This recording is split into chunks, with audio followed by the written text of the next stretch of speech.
if I don't get enough likes, then I won't be able to feed my children likes and give them likes for Christmas, and then they won't like Christmas.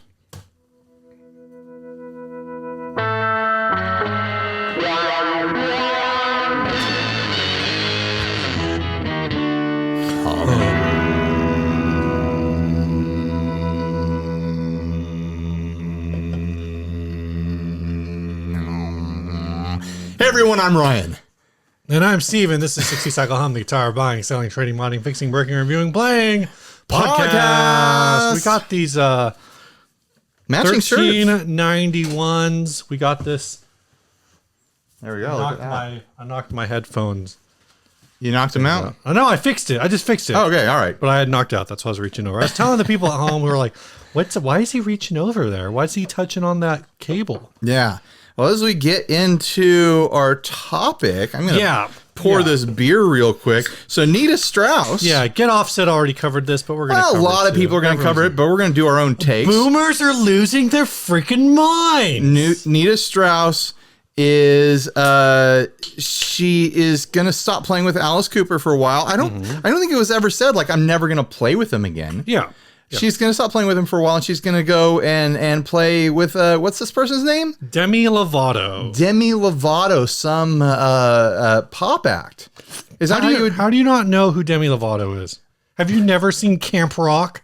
I have not. When did Camp Rock come out? Oh, I don't know, like 2008. That's why. On the Disney Channel. That's why right there. I haven't seen it either. Oh, okay. Yeah. I asked my Zoomer sister about this person, and she did not sound like a fan.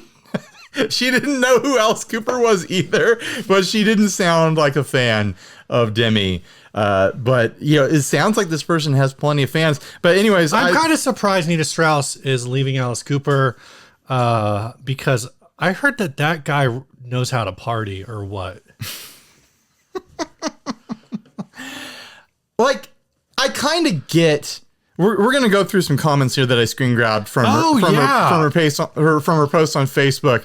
I kind of get that people are put off by this move, and we'll dissect it in every, like harebrained way that we can throughout this episode, because it is a move from, she started out in an Iron Maiden's tribute band, clearly a on the line classic rock kind of genre with a lot of guitar, finger gymnastics and stuff like that. She has her solo stuff, which is all very, shredder, like virtuoso type stuff. And then she's with Alice Cooper, which is back to that very strongly on the classic rock, boomer music kind of line there. And, Alice is great. Yeah, I'm not using boomer as a slur. I'm using it as a generational divide right now. Yeah.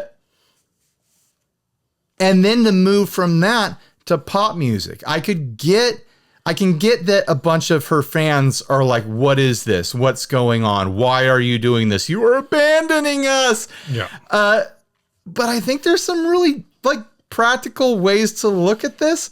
And honestly, I'm happy for her. Good for her. And I hope that it does what she wants it to do for her career. And I'm sure she's going to end up playing with Alice again in the future or something like that. But let's get into some of these comments and see how things go.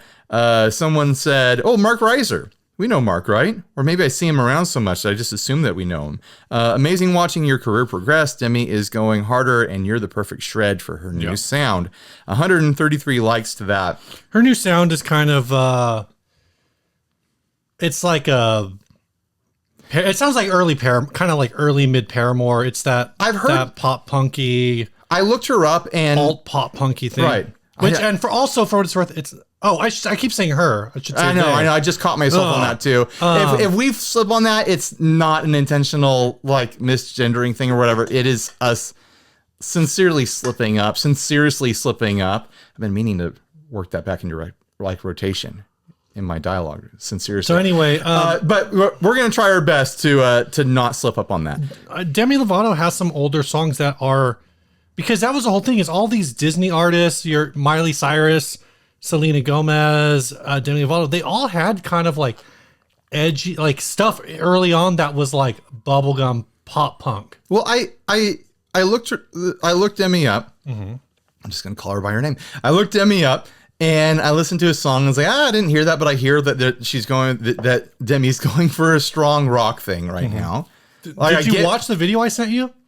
I don't know which videos you sent me. The one that they were live on, I think Kimmel or no, Fallon. I didn't see that. But that was Nita Strauss's first performance, public performance. I saw people chattering about that, but then I saw another video from Demi, and I was like, oh, I've heard this song on the radio, and every time I hear it, I'm like, oh, this is doing an Offspring plus Hole plus like 90s Weezer, right? Plus like Lady Gaga for the bridge, like this whole amalgam of power pop. That's a really popular formula for in the early 2010s for Katy Perry. Right. Like it's got Katy Perry vibes for sure. Yeah. And I was like, I get it. I get where this person's going. And also like looking at Demi's current like graphics and like kind of like album art and stuff like that. Demi's going for some sort of like hard rock vibe. Yeah. Some sort of like almost gothy kind of like wants to hang out with Trent Reznor sort of aesthetic. Their new album's called Holy Fuck. Right. But it's the fuck with the, like it's the Latin fuck, so it's holy fuck. Right. Fuck. It's F5. Yeah, F5. So Mark made that comment, and then someone else. I'm not going to name drop people that left rude comments. Oh, am I not uploading this folder to Imgur? You could if you want. I mean, people could just find it on Nita's Facebook post. And he replied to Mark, I give it 6 months. By the way, Alice Cooper fans, Demi is one of those. Oh, goes back to us stumbling all over this. Demi is one of those people that refers to herself as they, like everyone is saying, good luck with that. Hey, the pronoun, I don't know.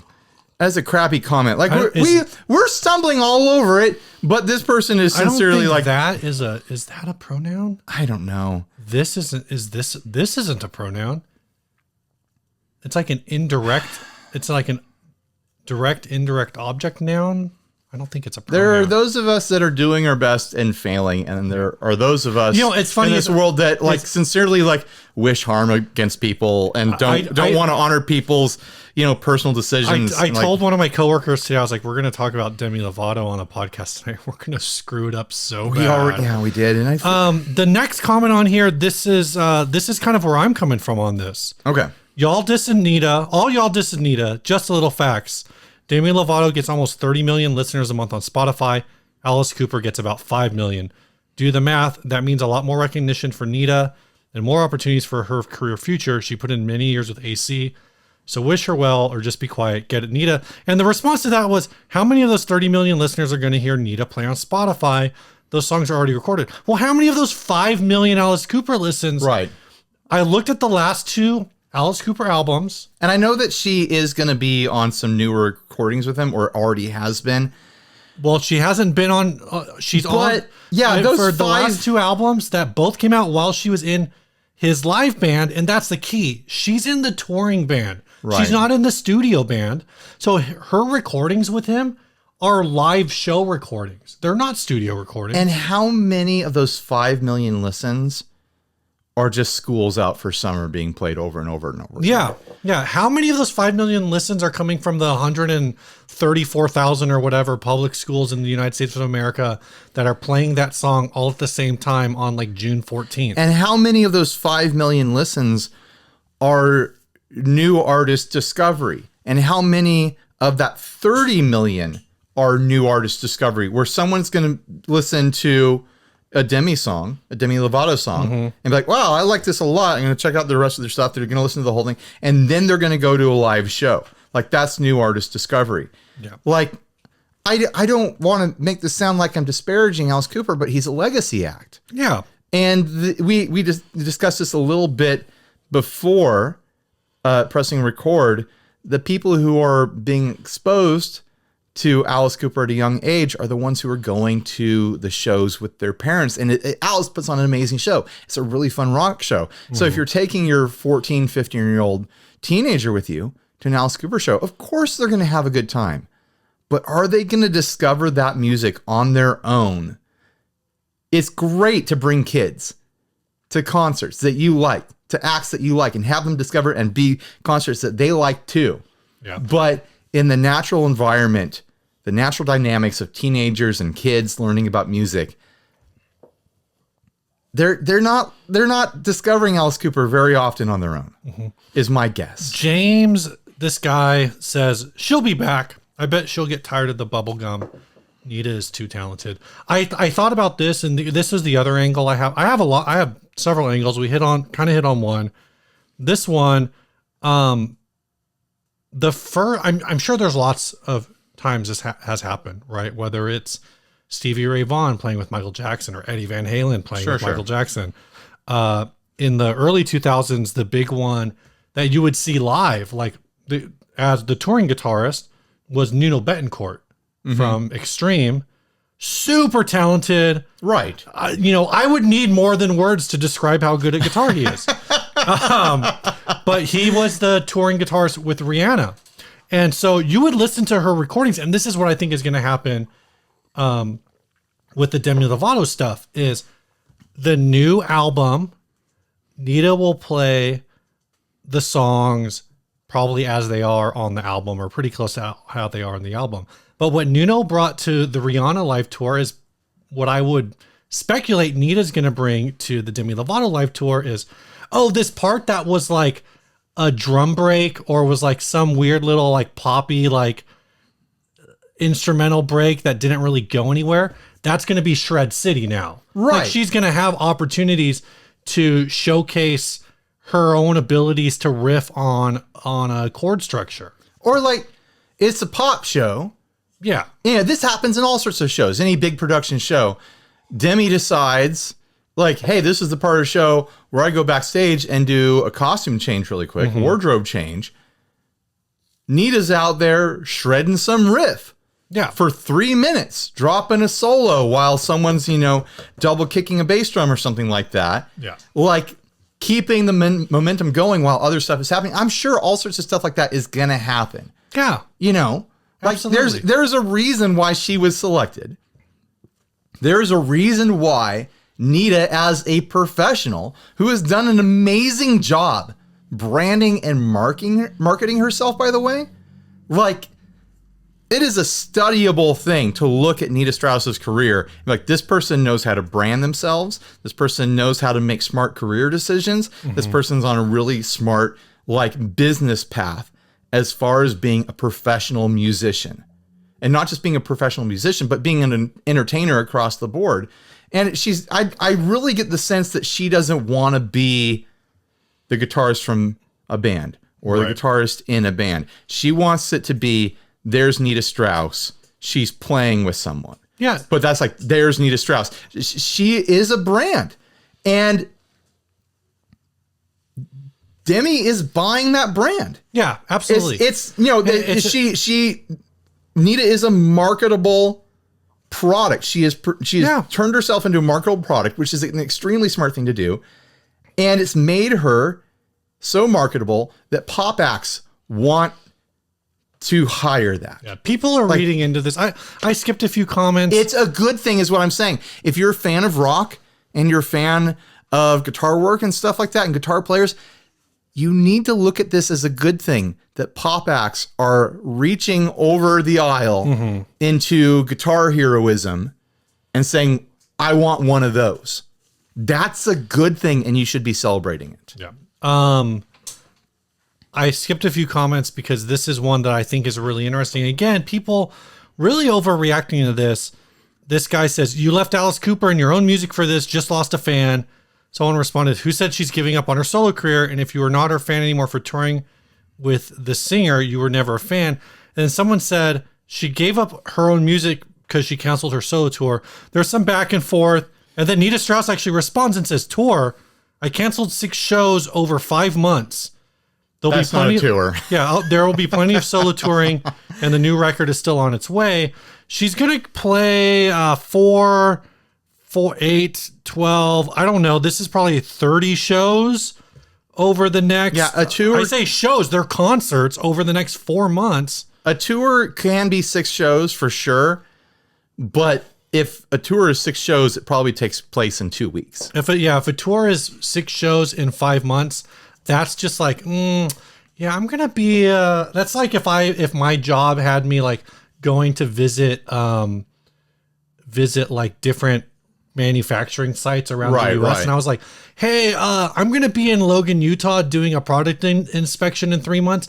Do you guys got any bars there that I can play in? Like, right. Oh yeah, after that, 3 months after, or 2 months after, 2 weeks after that, I'm gonna be in Atlanta, Georgia doing another inspection. Yeah, any bars there? Like, and I get that's not a tour, that's just playing in random places. I get it. It's a bummer if a show that you were looking forward to gets canceled, but like, these days, that happens all the time for all sorts of reasons. It's happened forever for all sorts of reasons.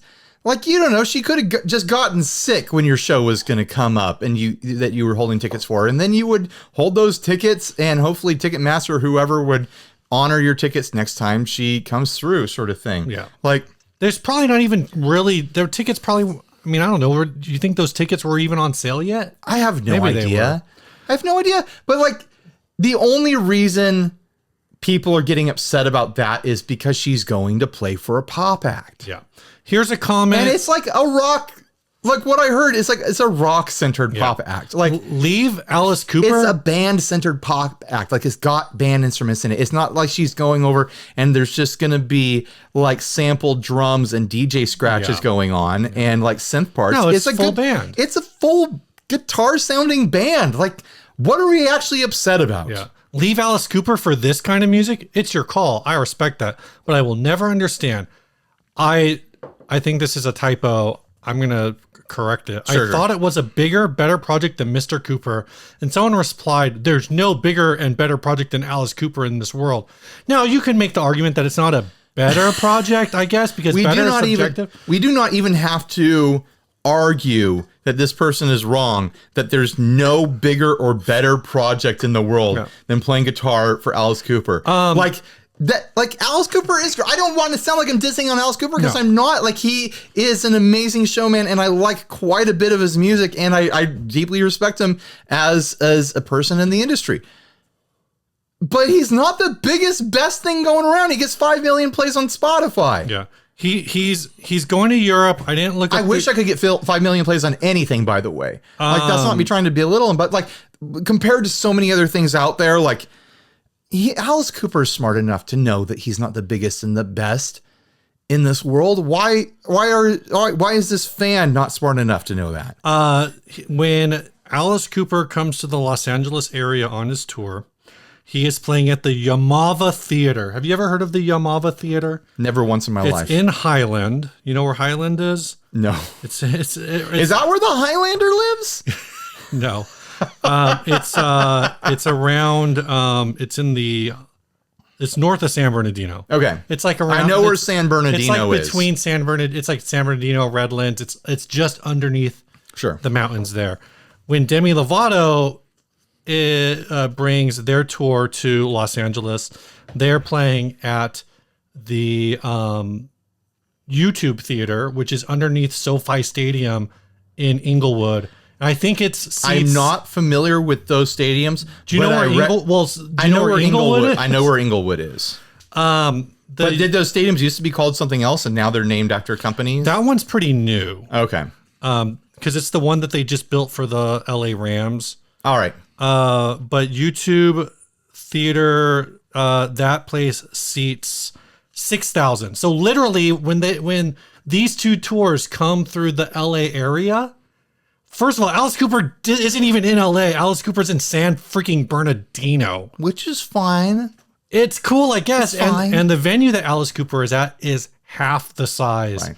And from what I saw now someone's going to be like, well, just because Demi Lovato gets to play at 6,000 seats doesn't mean they're going to sell 6,000 tickets, which, okay, whatever. But like, when you go through the tour and compare the venues in similar cities, because I didn't just do this for LA, I did this for Michigan and a few other places.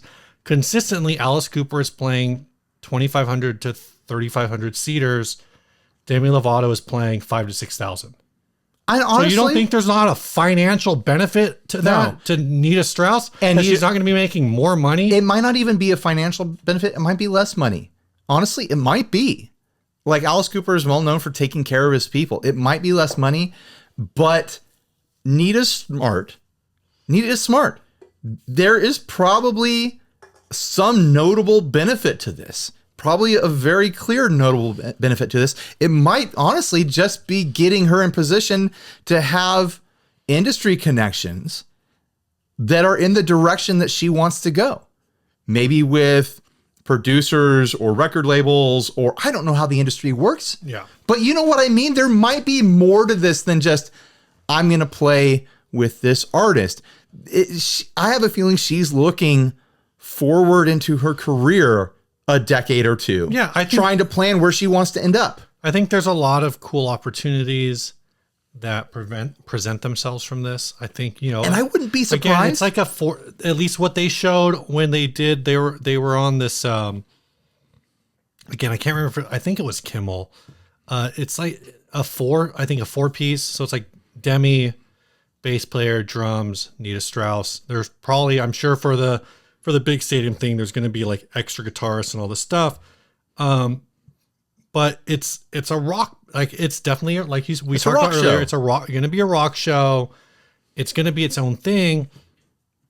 I think it's really cool. I mean, yeah. And also, like, I'm imagining this. I don't know for sure. I'm not in the room with these people, but what I have observed of Alice Cooper interviews and things like that over the years, and seeing how he talks to people and hearing stories about how he really cares about people that are around him and stuff like that, I would not be surprised if Nita went to him with this, like, hey, I have this opportunity. What do you think about this? And he talked her through it and probably pointed out a lot of reasons why it would be good for her. No, absolutely. Like, I can totally imagine Alice Cooper being like, oh, you should totally do this because it'll be good for your career. Like, anyone who's an Alice Cooper fan can probably imagine that scenario pretty clearly. Yeah. There's no, you didn't grab a name on this. That's fine. It just says selling out may be too strong. Oh, that's because that was like the middle of like a 3-paragraph. By your own definition, Nita did sell out. I don't know someone's own definition. He's replying to like someone. She has compromised herself in virtually every category listed. Simply saying she hasn't because she'll do her own thing doesn't negate it. During the time she's playing with Lovato, she will be selling out. Branching out to play pop music just for a bigger paycheck is, geez, man. I can see no other reason. Elevate another artist's work. Not sure how that's going to work. Well-played pop music is still pop music. Definitely one of the weakest genres of music that has ever existed. You know, Alice Cooper was in Wayne's World, right? Like one of the most popular comedies of the 90s. Right. Did Alice Cooper sell out when he was in Wayne's World?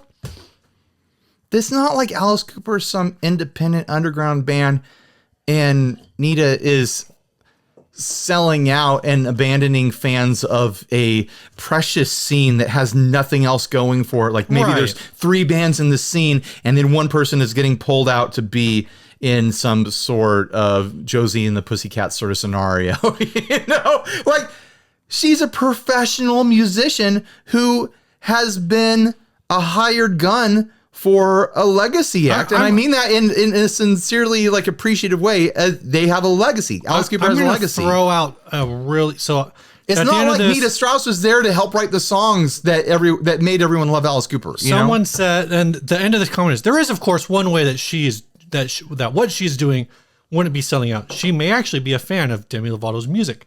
Not sure how someone with Nita skills could be a pop fan in general or a Lovato fan in particular.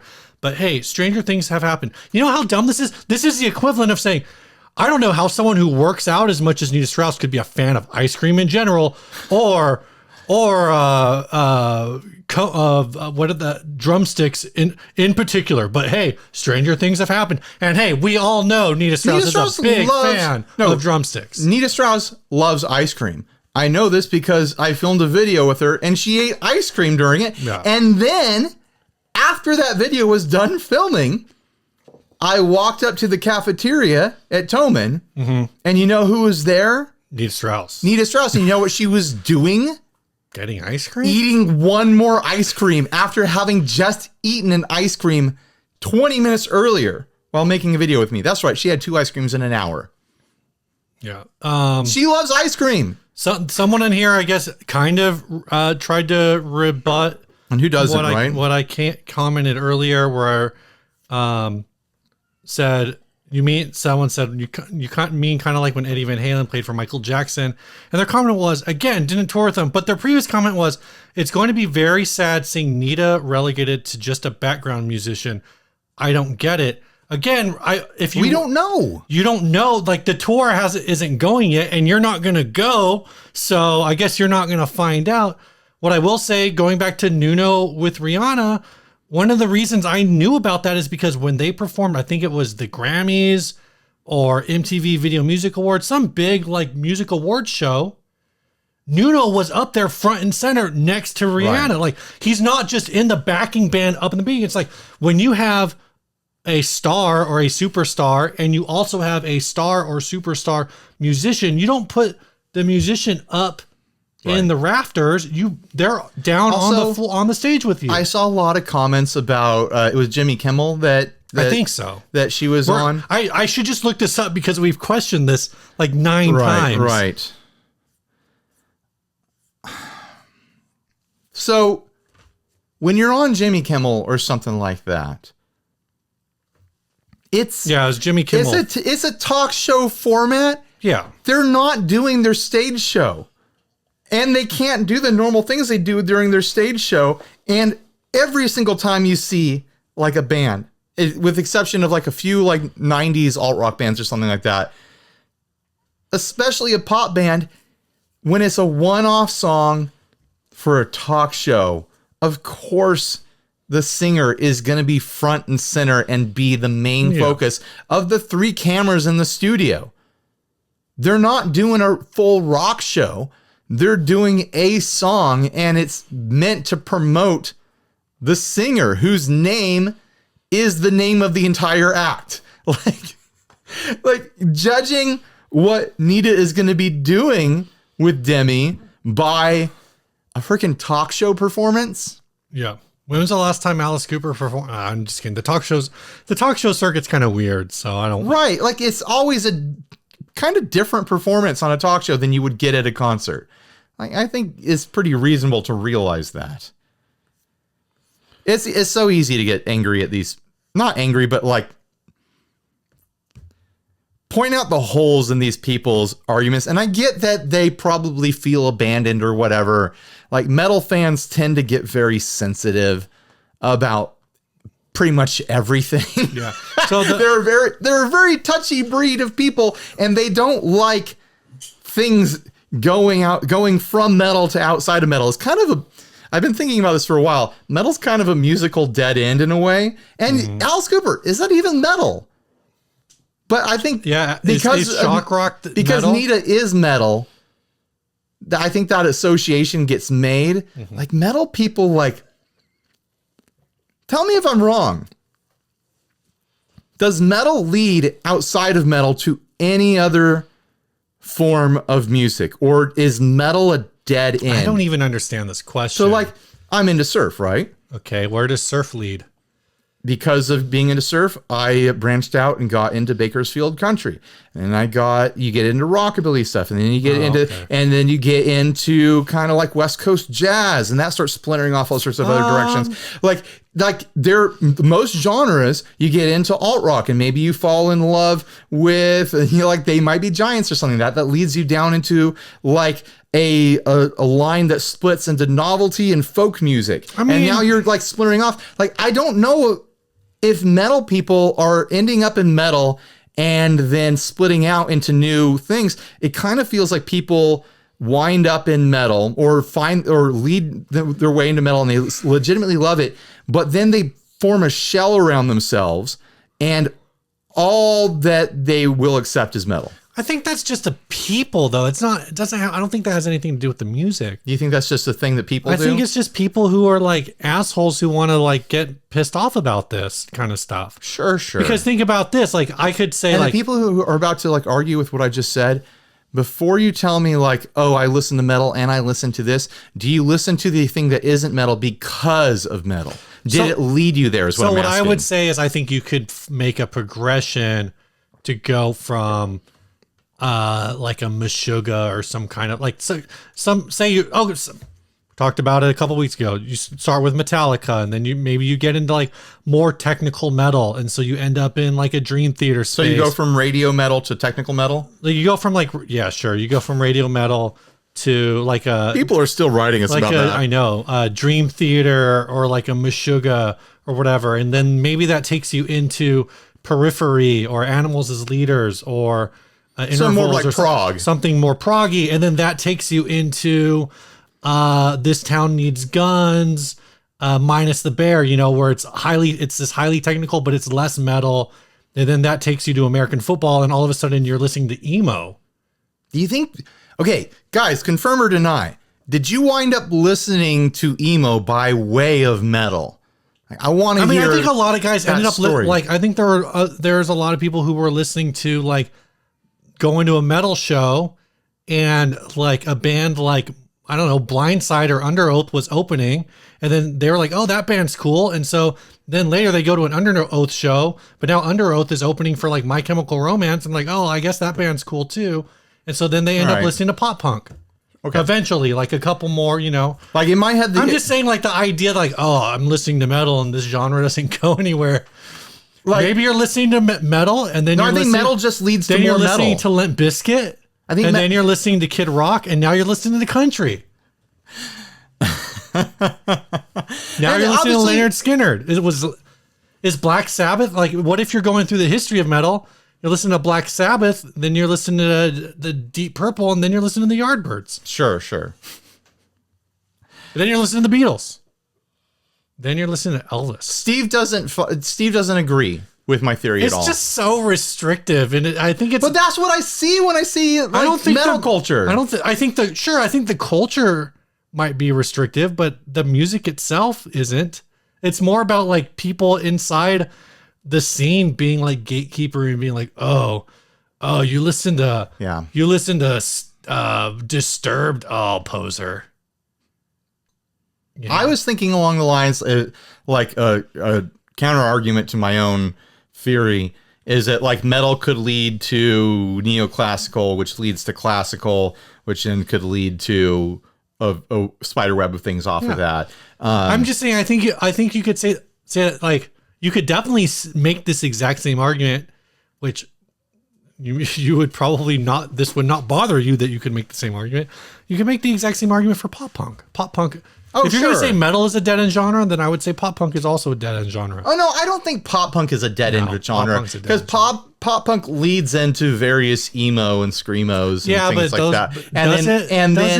And then it kind of intersects with like you kind of have to do a U-turn to end up in hardcore, but there still is a connection, and then hardcore, it's this donut of punk. Like if you start at pop punk, then you circle around into emo and screamo and stuff like that, and then eventually you end up on the other side with hardcore, and then you end up circling down around, and then you get back into like classic punk, like 1970s. But I think you could punk, and then you're into 80s hardcore West Coast punk, and then or like DC punk, and then you're back. Then you're back to pop punk. It is a donut. You could do the same thing with metal, though. This turned into a different topic. Like, how many people do you think are listening to, who have their Megadeth album next to the Locust album? I bet I think there's probably a lot of crossover between like 80s speed metal and like 90s, like 80s, 90s, like grindcore, and like, because I think there's some big relationships between like thrash metal and grindcore. Well, yeah, like your average like grindcore listener listens to it on the way to work to chill out in the morning, but then like when they really, really want to chill out, like Sunday morning pancakes, then they're putting on the Megadeth and stuff like that. All right, this is the last comment on here, and I think to me this is kind of like the crux of it, of the who cares of it all. Our family is so fired up for this. We're longtime Nita fans and even longer time Demi fans. In fact, the last time we saw Demi was 2018, the same year my daughter got her first 2 Nita hoodies. Every artist needs to keep moving forward and do new things, and I think it's a really unique opportunity for Nita to stretch her creative muscles. And as an added bonus, we already had tickets for Boston. I don't think that's the band Boston. Right. To go to Boston. Yeah, so, the city. I think that's the key is every time I see someone wearing a Boston shirt, I ask them band or city, and then they usually look at me confused and they never answer. This probably isn't going to surprise like any of our listeners. I think the last new Alice Cooper song I heard was Feed My Frankenstein or whatever. A great song. Which came out 30 years ago. Mm-hmm. But I'm excited for whatever, I'm excited for the current Demi Lovato single. Like, I like pop music, and I like, again, people, it's so simple, the structures. I'm like, yeah, it's chords, and you can do whatever you want on top of them. And I think this is a really fun opportunity, and at the least. Be excited for all the 15-year-old to 25-year-old, whatever the fan base is of Demi, that entire group of people going to Demi's shows, seeing Nita Strauss on stage and getting stoked on what Nita is doing. Yeah. Playing a guitar and playing it like the badass player that she is. And then going home and learning, kids have Wikipedia in their pocket. They're going to immediately be like, who was that? That was really cool. I want to know more about this person. They're going to get on their phone like, oh, what's this band? Oh, it's Iron Maidens? What's that? And now they learn about Iron Maidens. Now they know about Iron Maiden. Then they learn about Alice Cooper. Now they know about Alice Cooper. Now they're getting into Nita's solo stuff and things like they're getting into everything adjacent. And it's back to is the metal a dead end thing? Maybe it's not. Maybe this is Nita not being a dead end in metal. Like getting outside of that, proving me wrong, and then spreading out to a whole new audience. And people, older people complain so much these days, kids just do everything virtually, they do everything on their phone, blah, blah, blah. Kids are going to these concerts. My Zoomer sister is going to concerts. She she goes to concerts all the time. Young people are going to concerts. They're learning about music at concerts, whether it's pop or something else that you don't like because it's in your mind, it's not guitar centered enough. But they're going and they're learning about musicians like my Zoomer sister that I keep name dropping.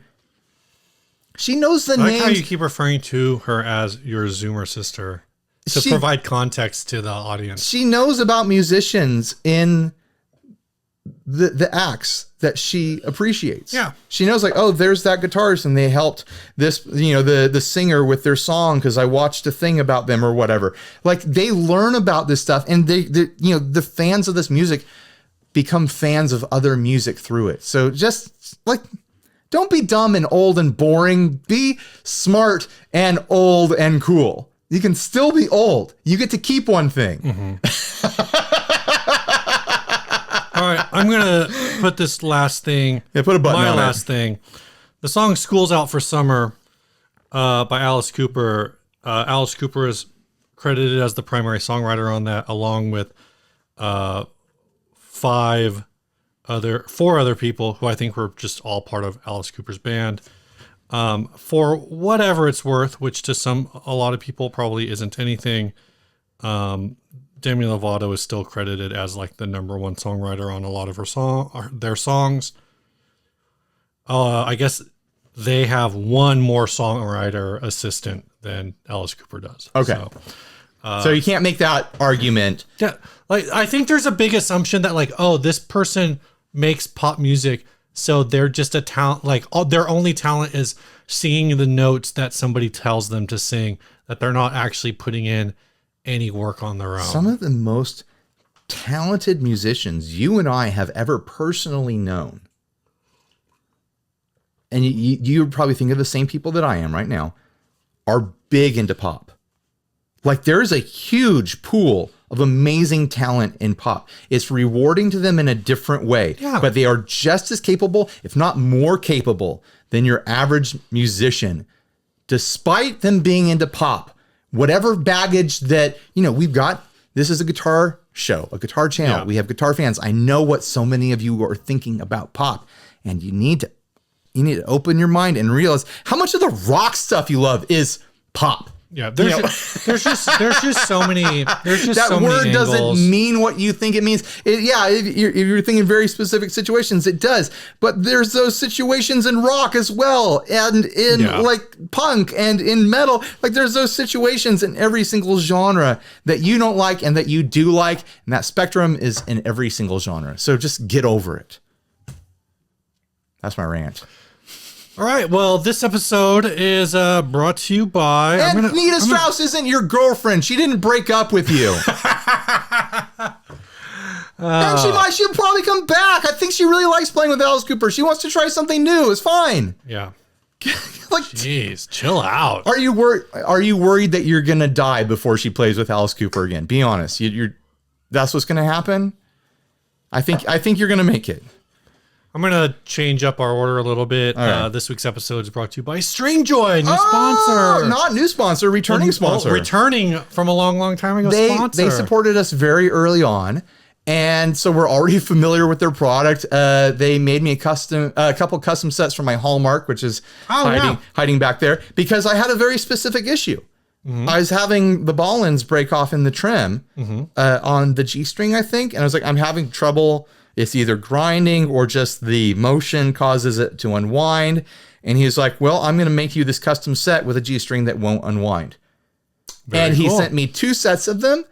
And I definitely kept them on there way longer than I should have because they were so great. And I'm going to be talking with Stringjoy about getting some sets in here for us to install and things and have around and start working them into rotation.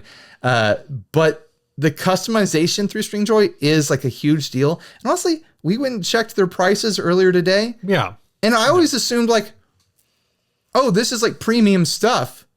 Their sets are like $11.50 a pack or something like that starting out. Their basic electric string is like $11-12. It seemed like across the range, it was like $11 to $15 for the their strings. Acoustic strings are around $15. So you're getting a premium string that is made in Nashville.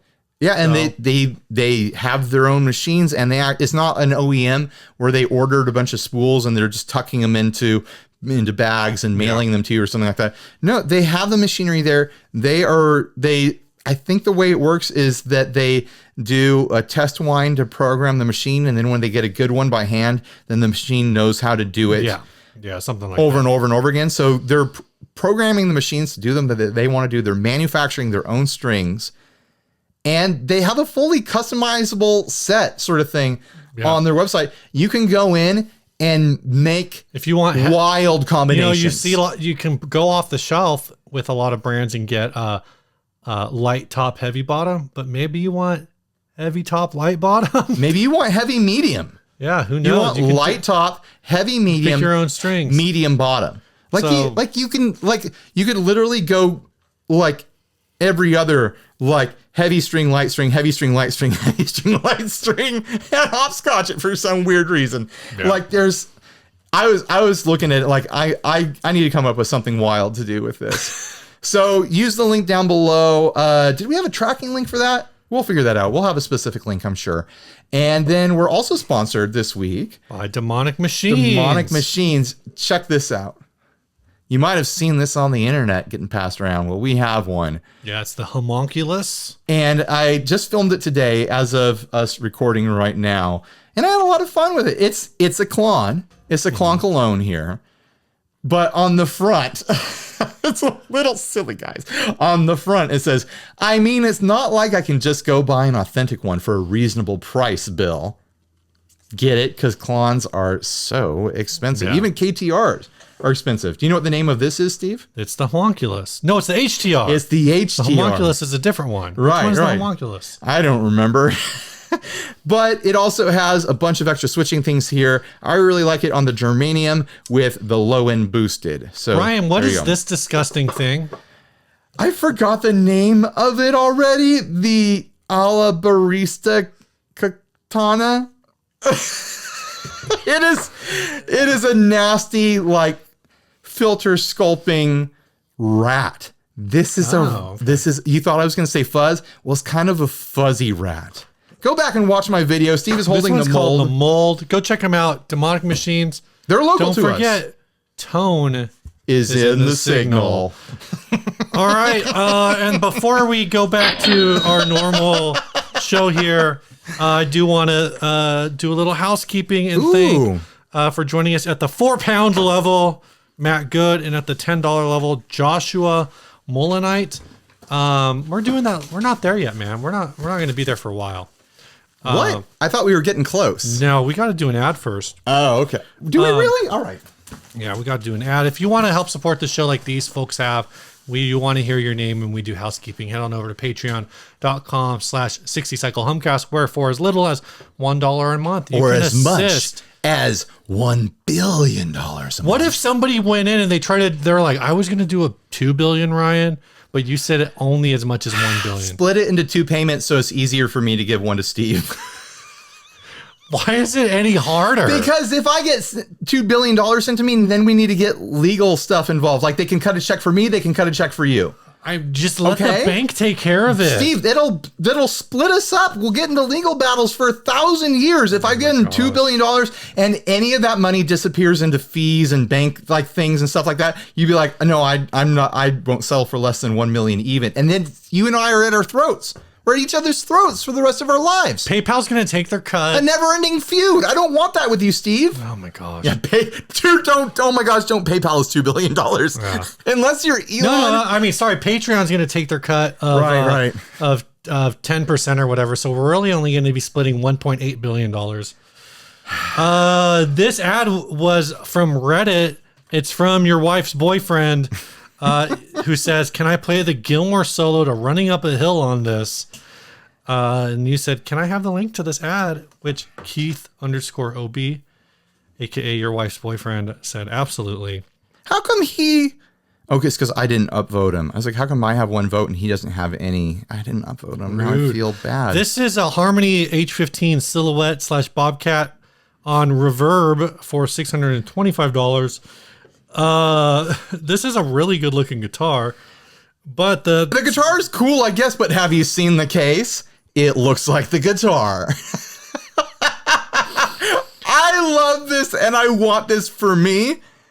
It's in really good condition, except they like put stickers on the knobs, I guess, so they know which direction up is.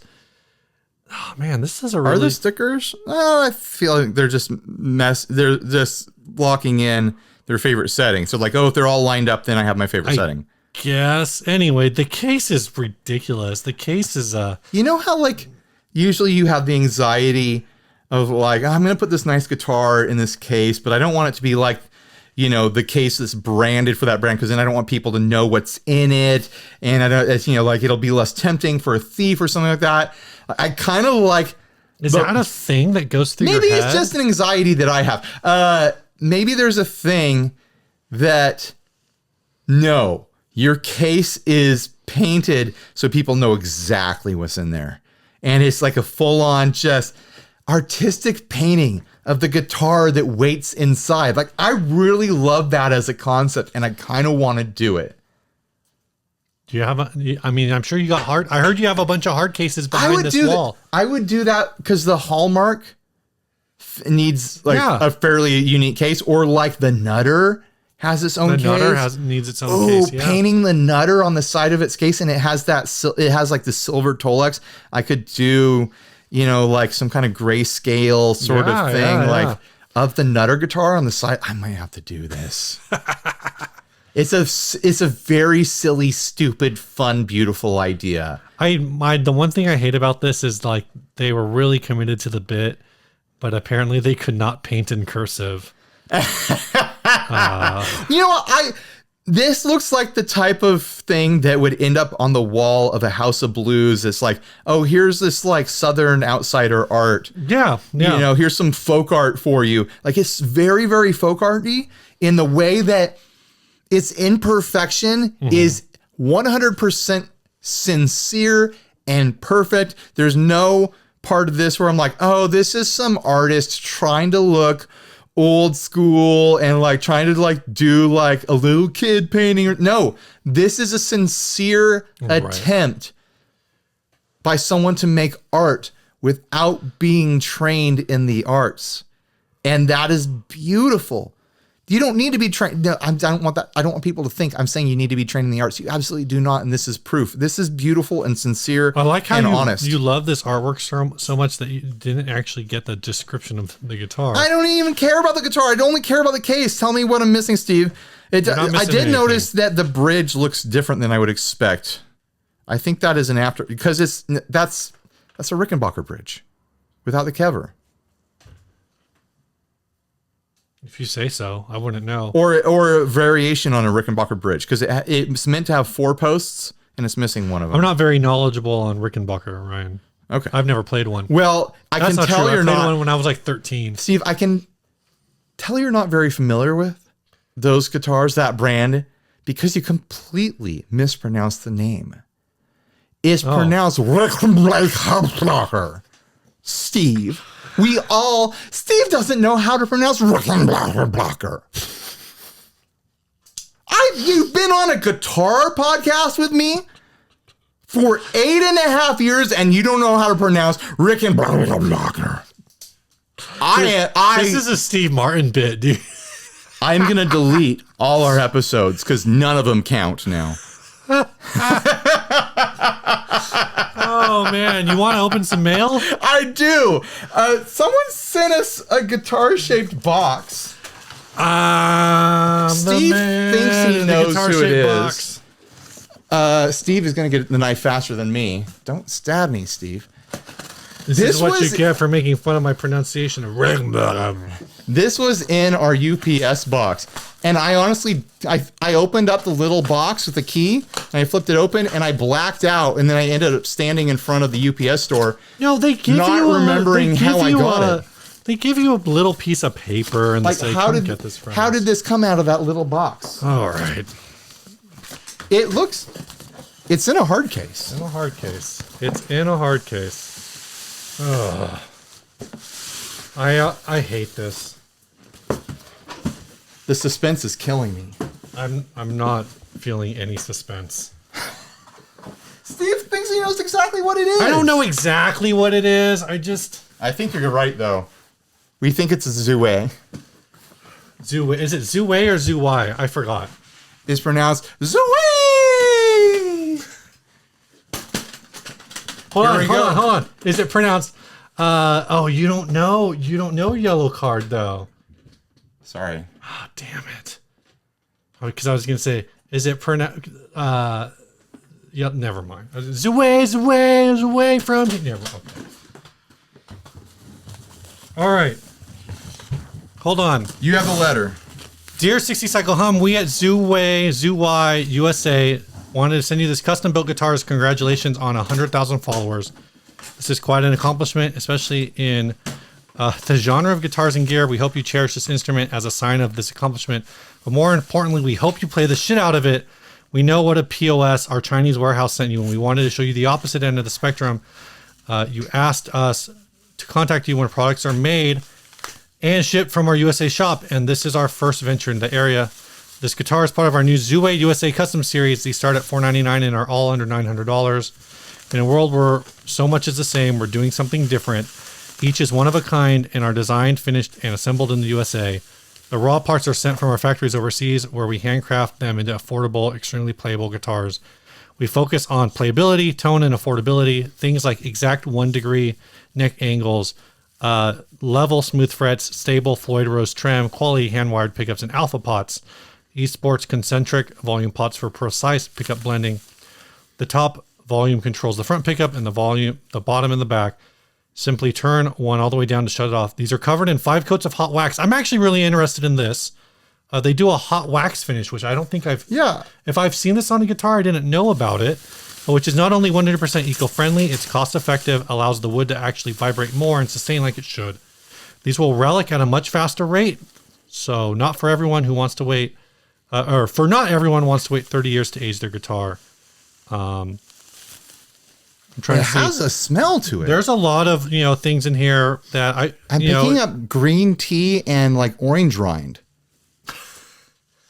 The front pickup is a 5.5K single coil. The rear is an 11.5K.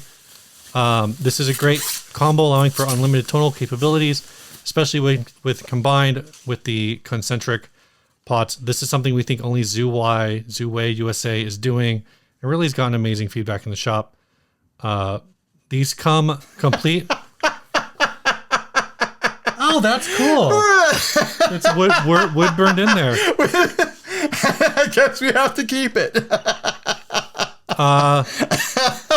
The goal is to provide one-of-a-kind USA design and assembled guitars that are extremely playable at affordable prices. Hope you dig it. We know we didn't get off to such a great start with the POS guitar you were sent. However, we here had nothing to do with that. That's true. And in fact, did not even have our USA shop open at the time, but it did negatively affect us being we sell the brand. We're far from Amazon, or the only company in this price range offering this kind of guitar buying experience, 100% studio and gig ready upon arrival. There's a lot of things in here. I'm gonna say some stuff right now. Yeah. Those of you who are familiar with our adventure with Zuway, however it's pronounced, don't noodle right now while I'm doing this. Steve, please, I won't be able to concentrate. All right. Here's what happened. Here's the story. I got contacted by the import representatives of Zuway. You know, the people writing me with a translator or something like that. That are directly representing the factory and the brand. And they're like, hey, can we send you a guitar? And I was like, here's my rates. And we had this whole back and forth. We're like, please, please, please do it for free. Please do us a demo for free. We need it. Like, blah, blah, blah. My family will lose the factory or something like that. Like, there's multiple sob stories that came up. It was pretty wild, honestly. And so finally, like, I got enough, like, free time cleared up where it's like, it wasn't free time. It was just like, I was tired of the sob stories. And I was just like, because they just kept coming back every few weeks. It's like, okay, just send one to me. When I have time, I'll film it. I offered to do my unboxing thing for free, basically. If you didn't know, demos are how I pay my bills. It's my job. It's my career right now. I have to charge for my time to be worth it, or my kids don't, have food on the table. So the guitar that they sent, it was legitimately the worst guitar I've ever received in my life, or that I think I've ever encountered in new condition. Like, I've encountered guitars in pawn shops and stuff like that are in terrible condition. But it was shocking how bad it was. The nut was cut and installed really, really bad. The neck had this buzz to it, and I'm pretty sure the truss rod was snapped inside, and it was just buzzing at certain frequencies because I could not dial the buzz out to save my life. And I ended up giving it away to Haley for Girl Smash Guitars. So she's going to have some girls smash that guitar eventually. So when I published that video, the representatives from Zuway USA got into the comment section because I was like, this is like the worst guitar I've ever received. And there was a bit of a meltdown going on in between us and between them, in between everyone in between, thousands and thousands of comments on a video. And the video blew up big. And I believe that it totally did make business hard for anyone trying to sell Zuway. And I, they sent me the guitar and asked me to film it. That's what I do. And if I didn't publish things that were bad, that, from my perspective, that would be dishonest. That's a cool little thing. So I'm wrapping up that story to say that we had this kind of dramatic interaction that longtime viewers of the show, I think it was like 6 months ago, saw go down. And I just want to say that after all of that, this is a good way to go, Zuway USA. Like, this was the correct thing to do. This is the correct way to kind of, like, whether it was revenge or sincere, like, I want to get a good one in your hands, or just like, I'm going to troll these guys, sort of. That's what I mean by revenge. Like, I'm going to troll these guys. I'm going to have them remember, what we went through and show them up with a good guitar. That's the way to do it. I think you did that right. And I honestly really respect it. And thank you. I'll film a video with this, and I'll go through it. I'll just say this is when I've seen these on not this one, obviously. One of the things in here later. I mean, without even looking, like, sitting here looking at it, I can tell right off the bat, this is a billion times better than that other Zuway I got. There's a set of strings in there because this guitar actually sat on their shop floor after they built it for a couple weeks. And apparently people who know the channel live in the area because they're outside of they're in Ballston Spa, which is in New York near Sarasota Springs. And so people who are familiar with the channel are also familiar with this shop. Right. And so I guess they said they think as many as 40 or 50 of people who know who we are have already played this guitar. So there's a new set of strings so you can get their funk off of it. Oh, okay. Basically. I think that knob placement is really interesting. Yeah. But this is the kind of thing we talk about import guitars a lot on here. And this is the sort of thing where this is what I want to see come out of China more.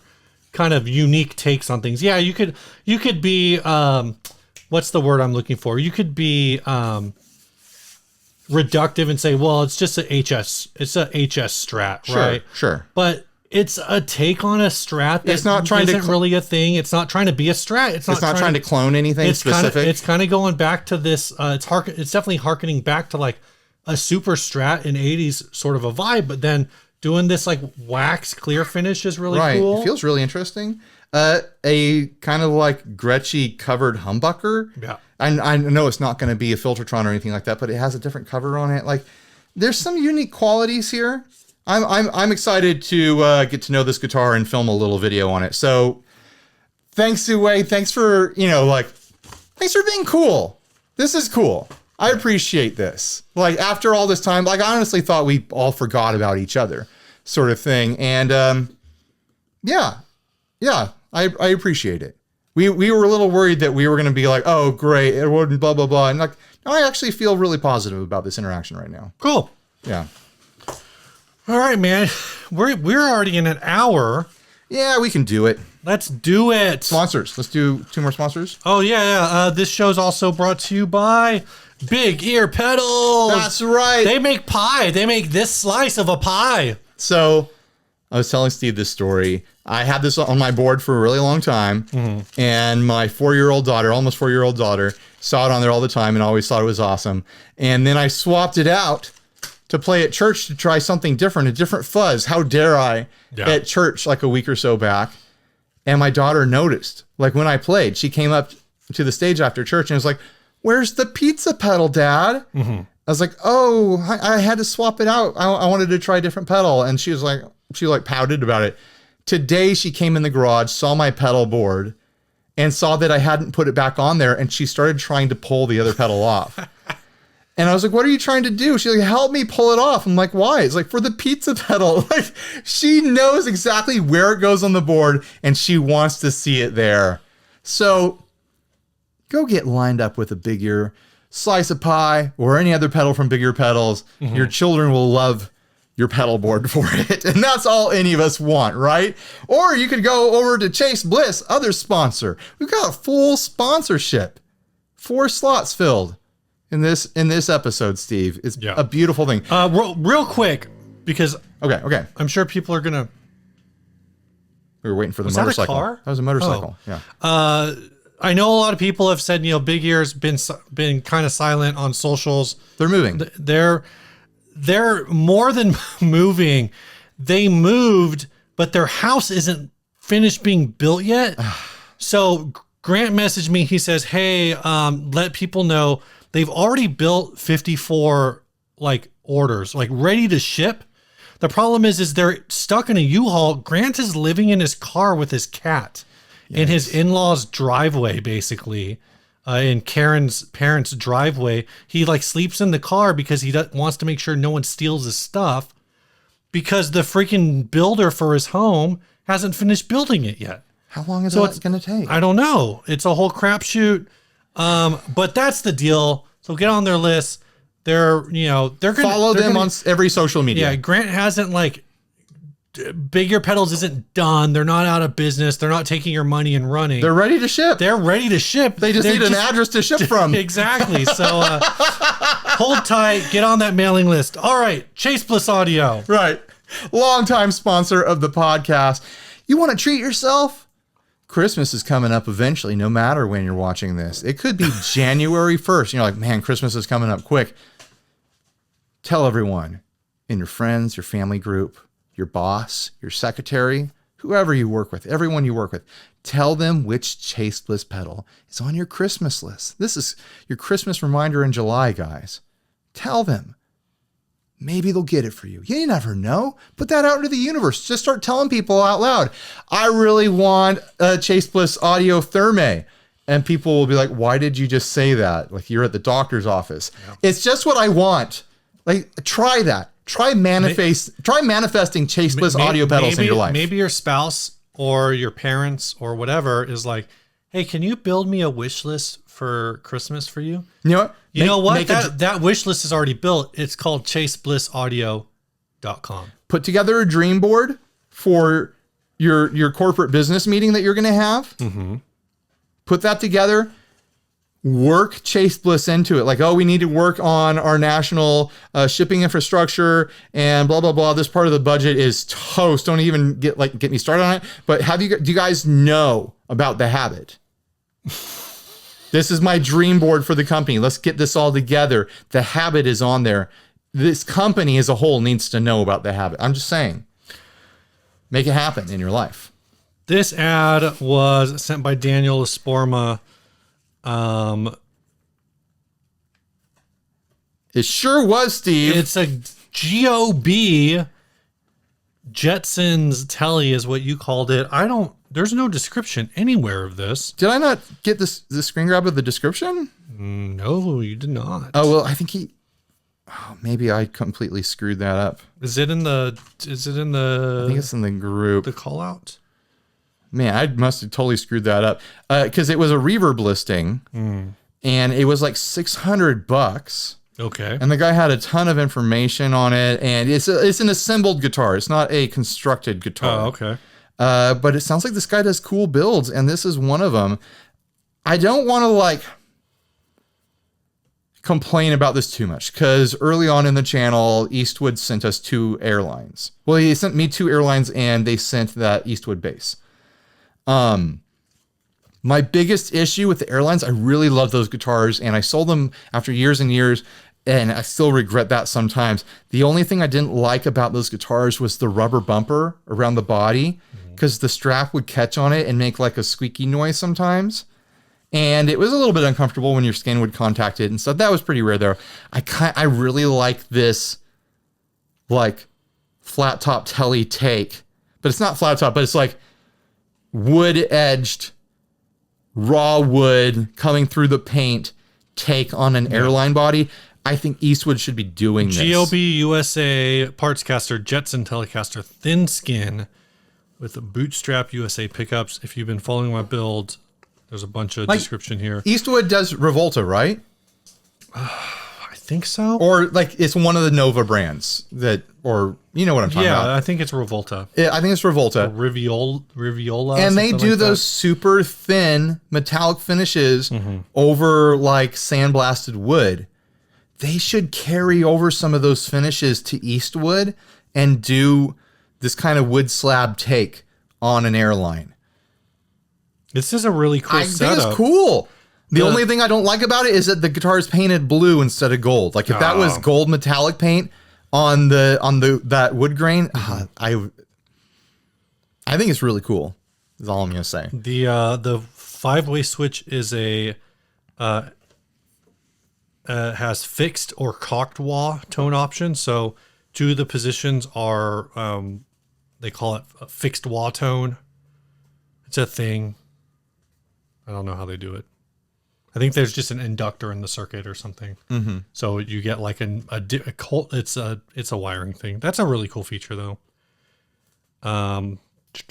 It's a Freestone neck. I'm not familiar with them, but it sounds like the guy's really happy with them. He's like you said, he makes a lot of these. So yeah.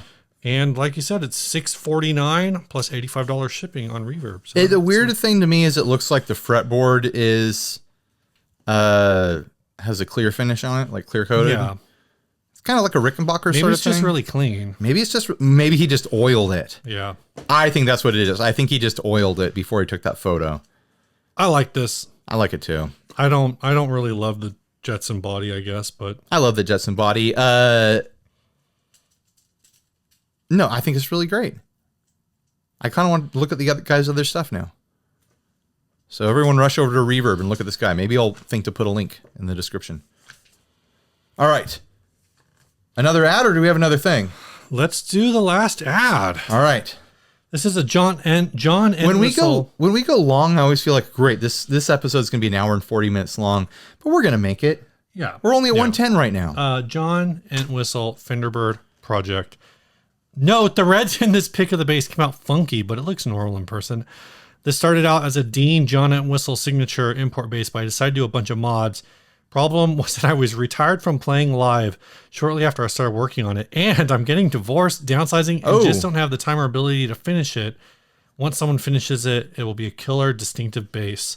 Body was stripped, shaped to be a bit more accurate, painted, but still needs final wet sanding and buff. Replace the thin 22 fret maple neck. Not a fan of real narrow necks, prefer a P-base width. With a custom-made 22 fret rosewood board one, the F decal for kicks. Okay, cool, I guess. Changed out hardware to chrome and added a chrome pickup ring for bridge pickup. Guts were pulled out and saved. It originally had 3-way active EQ volume rotary. It made a harness that took out the active and has volume for each pickup.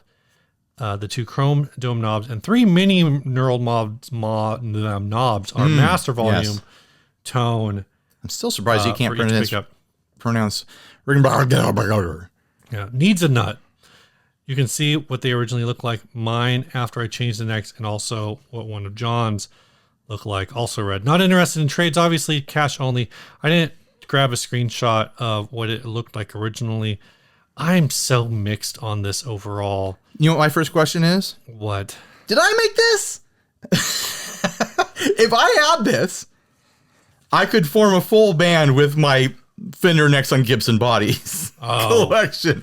This plus my Fender neck on my Explorer plus my Fender necked Flying V. They're asking $450 for this, and I get the story. The story's like cool, I guess. He's getting a divorce. Is about $200 too much. You think that's cool, Steve? He's getting a divorce. The story of the guitar build, not the story of why he's selling it.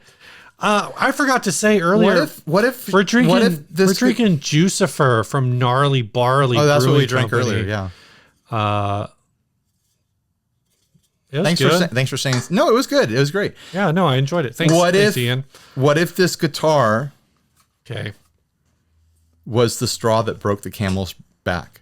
Like he was building this guitar and his spouse was like, I'm done. No, she's like, no, not another one, not again. And it wasn't because it's a guitar and a guitar hobby thing. It was like he's starting another hobby. It's like, last week it was trains. Now you're building guitars? Like, he's got a problem. Oh my gosh. It's definitely his fault. And this was the thing that broke the camel's back. Or maybe his wife is a brand purist. And she's like, How dare you combine these two things? What abomination is this? I thought I knew you. I'm sure that's more what it was. It's because she just like can't handle the insanity of this. This is I could never love a man who mixes brands. This is a Lovecraftian horror. I honestly like it. I like they reshaped the lower horn, right? That's not the normal shape for that. I don't know. They just said they gave it a deeper cut. I don't know what the original looked like versus the Entwistle, but I assume so. I love it. I support this. Now I need to make a band with my Fender Gibson Chimeras. Oh my gosh. It's kind of like, you do need a bass.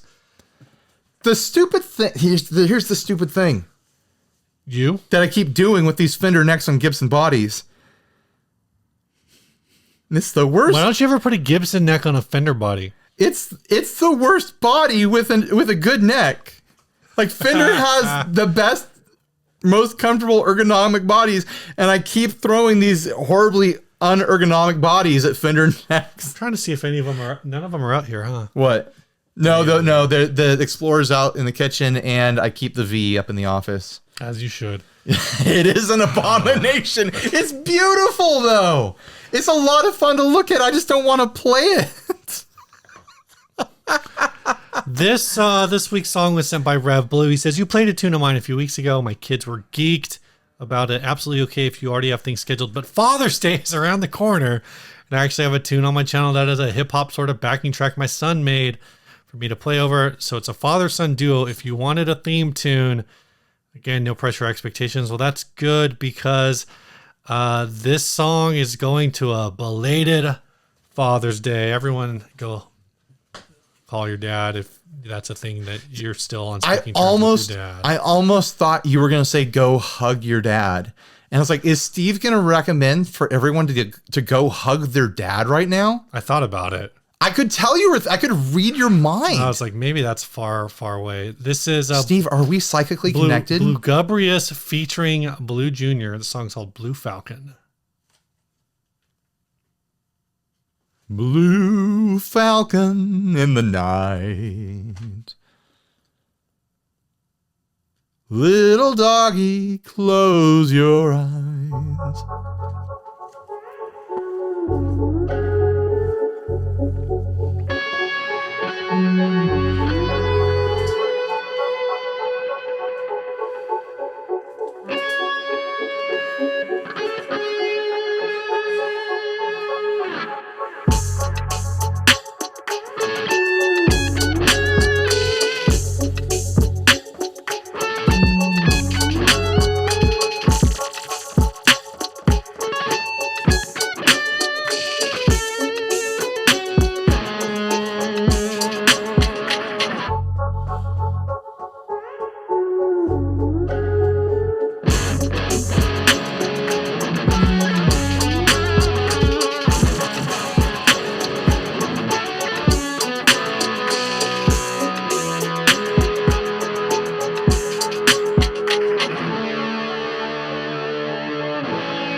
I like that. Yeah, it was fun.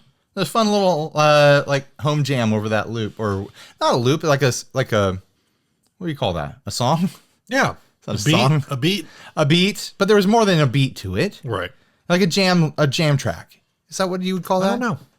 It was fun. Liked it. You guys can send us all kinds of stuff. Like it doesn't have to be like oh, here's my band's single or whatever. Or like here's like whatever. Like send us stuff. Thanks Blue. Thanks Blue Jr. Yeah. Stay grounded. Bye everybody.